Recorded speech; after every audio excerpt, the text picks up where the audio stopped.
और हमारे बीच में जो है आनंदेश्वर पांडे जी भी हैं, और आइए उनकी भी शुभकामनाएं लेते हैं, जो कि अंतर्राष्ट्रीय स्तर पर खेल को प्रोत्साहित करने पर लगे हुए, जर्मनी से हिस्सा लेने के लिए इस टूर्नामेंट में भी आए हैं।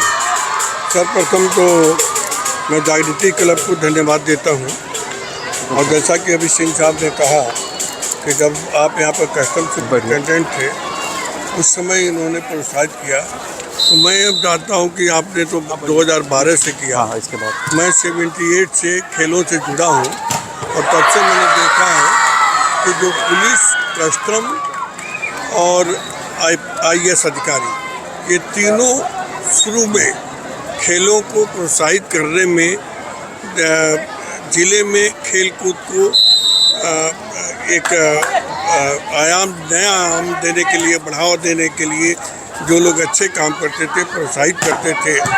मुझे अब भी याद है कि असिस्टेंट कलेक्टर पंडित DN मिश्रा होते थे, गोरखपुर में जो बैठते थे, उससे उनके देने तो जो बढ़नी बॉर्डर, इधर बॉर्डर के लोग कलेक्टर, जैसे अभी सिंह साहब ने कहा, मुझे अब भी याद है कि बढ़नी का जब नाम आता था तो चलो चलेंगे घूमने, और कुछ दूसरे स्थिति में नाम आता था जो बताना उचित नहीं है। लेकिन जागृति क्लब ने इसको एक स्पोर्टिंग क्लब ला दिया, एक कल्चर ला दिया, और नेपाल और हिंदुस्तान के युवाओं को जो नेपाल से यहाँ आते थे, मैच देखते थे, उनको एक समृद्ध रिक्रिएशन मिलता था, एक दूसरे से मिलने का सौभाग्य प्राप्त होता था।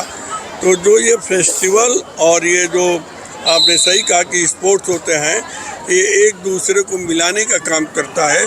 इसमें न कोई हिंदू होता है, न कोई मुसलमान होता है, सिर्फ एक जात होती है, वो होता है खिलाड़ी की जात। और वर्ल्ड में भी जो ओलंपिक की स्थापना हुई है, तो ये पांचों छल्ले ओलंपिक की जो निशानी है, 5 महाद्वीपों की निशानी है।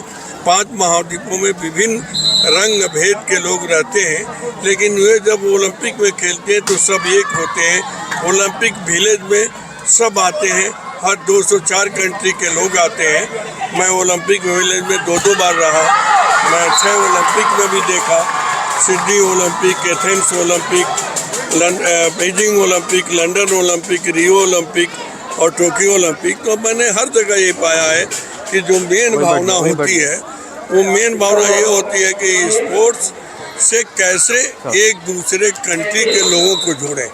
और इसमें ये माना जाता है कि विश्व में जो विश्व तमाम जो आपस में जो कंट्री एक दूसरे के नागरिकों को देखना भी नहीं चाहती है, वो भी एक दूसरे के गले मिल के खेलती है, शाम को डांस करती है, शाम को उनके लड़कियां, इनके लड़के, उनके लड़के वहाँ पर कई मैरिज करके वापस भी चले जाते हैं।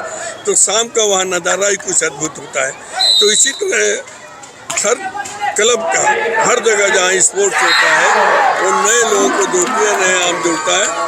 मैं जागृति क्लब और खासकर सुगीर भाई को भी धन्यवाद देता हूँ कि अक्सर इनका पोस्ट पढ़ता रहता हूँ। ये नेपाल के मैत्री और हिंदुस्तान के मैत्री के बारे में काफ़ी कुछ काम करते रहते हैं, तो इनको भी मैं साधुवाद देता हूँ कि ये जो थोड़ा सा नेपाल हिंदुस्तान में थोड़ी बैर की भावना थोड़ी सी पनप रही थी, तो ये बॉर्डर क्षेत्र में इसको बराबर संतुलित करने का काम देते हैं।